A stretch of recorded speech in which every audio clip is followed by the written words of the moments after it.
Family members గురించి తెలుసుకుందామా? ఓకేనా? ఓకేనా?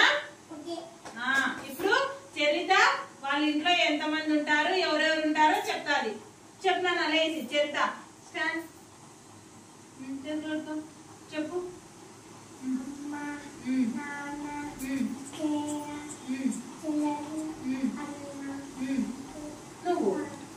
నువ్వు ఎంతమంది అయినారు? కౌంట్ చేయి. 6 మంది కదా? ఎంతమంది ఉన్నారు మీ ఇంట్లో?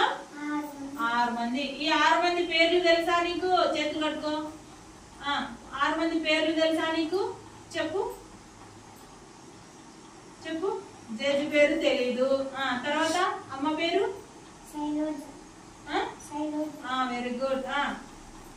నాన్న పేరు? అన్న పేరు? నీ పేరు? చెల్లి పేరు?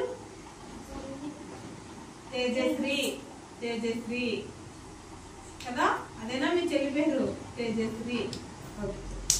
జడ్జి పేరు తెలీదు కదా? ఓలమ్మ అదేనా?